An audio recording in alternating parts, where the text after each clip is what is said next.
Cosa sta succedendo al Parco Letterario Luigi Pirandello? Lo chiediamo all'ingegnere Dino Barone, che ne è il custode, il garante, insomma, che è l'anima di questo parco. Sì, mi è stato dato l'incarico a suo tempo di referente. Referente è un lavoro molto importante e di una certa riguardo. Noi non siamo qui per fare denigrazioni, ci ha detto sia la nostra educazione sia la Comunità Europea, assolutamente. Dobbiamo solo riferire e riferire nella concertazione, che è la base della programmazione negoziata su cui è stato fondato il Parco Letterario a cura della Comunità Europea e degli enti locali, tra cui il Comune di Agrigento. Succede che purtroppo negli ultimi 2 anni il Comune di Agrigento non ha saldato ancora una modesta quota, modesta somma delle utenze Enel, energia, e dovrebbe farlo al più presto perché il distacco è previsto di minuto in minuto. Vengo proprio stamattina dall'Enel per vedere di bloccarlo per almeno 2 o 3 giorni, visto che il Comune e il dirigente per un verso si rifiuta, per un altro verso non può, per un altro verso non è così pater familias da prendere queste pochissime somme da un altro capitolo, il capitolo delle somme urgenze intendo dire delle somme dovute alle utenze, quindi al capitolo delle attività culturali, ecco, parliamoci chiaramente, che invece esiste e che ammonta a più di 100.000 euro. Allora, noi cosa chiediamo? Chiediamo ufficialmente che il sindaco si faccia sentire, perché già ha dato incarico all'assessore Ciulla, perché sabato c'è una manifestazione di livello nazionale, il premio Buttitta, a cui addirittura il sindaco sarà lì a presentare, a presentare. E non possiamo permetterci, la città capitale d'Italia del 2025, della cultura tra l'altro, nel fulcro della cultura agrigentina, che è anche Piazzale Caos a 10 passi dalla casa di Luigi Pirandello. Non possiamo permetterci qualche brutta figura che fin qui non abbiamo mai fatto. Il debito a quanto ammonta? Il debito ammonta a meno di 1.800 euro in 2 anni, cioè 24 mesi, basta fare una divisione.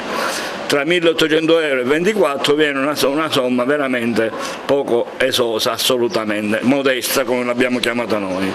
E quindi dovrebbe essere sopperita secondo le indicazioni del signor sindaco, che invece si è mosso positivamente, lo dobbiamo dire, prima delle manifestazioni del 28 giugno con l'intervento urgente ed immediato per che cosa? Il decespugliamento della piazza, lo spazzamento e le pulizie varie che hanno reso la piazza un incanto finalmente, come fa sempre ogni anno, con le transenne che poi purtroppo sono sparite, sono anche state prese senza un verbale di consegna, quindi anche qui c'è poco coordinamento e noi abbiamo l'ordine, il ruolo di coordinatori di questa situazione, nel senso che non può essere coordinato il rapporto fra i vari enti o fra i vari dirigenti, ci deve essere la concertazione programmata e che deve portare sicuramente a maggiore ordine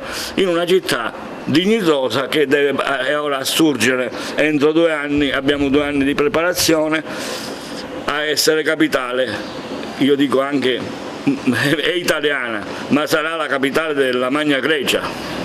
Lei è stato anche a Bruxelles, cosa le hanno detto in merito alla nostra situazione? Sono stato a Bruxelles, alla Commissione Europea, alla Direzione Generale della Giustizia, e mi è stato riferito che il Parco Letterario e la città di Agrigento, essendo stato finanziato, avviato dalla Comunità Europea, naturalmente deve seguire le sue prospettive e le sue indicazioni, ma è sotto controllo, perché la città di Agrigento lo sanno tutti, lo sapevano pure sui treni, i velocissimi treni del Belgio, che cosa? È la capitale, e lo sanno tutti che è la capitale, grazie ai templi e grazie al suo grande patrimonio che conoscono tutti, in tutte le lingue me lo dicevano, la capitale della cultura italiana del 2025, e quindi non può esimersi da essere sotto controllo per motivi vigilanza, per motivi negativi.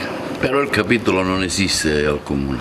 Il capitolo non esiste perché c'è stata una dopo tanti anni ancora. Una inadempienza che l'amministrazione, infatti noi contavamo sulla nuova amministrazione, ci siamo recati subito dall'assessore al bilancio nonché vice sindaco nel novembre appena stato eletto Parliamo del vice sindaco Trupia, e cosa le ha detto? Che si sarebbero mossi, diciamo, ma purtroppo ancora non è stato fatto. Ora, quindi, per questa vicenda noi suggeriamo di intervenire attingendo dalle somme, diciamo, di gestione delle attività culturali. Il sabato non si può fare nessuno spettacolo? Sì, già, diciamo, gli organizzatori non sanno come fare con gli inviti già pronti e i viaggi per coloro che devono ritirare i premi.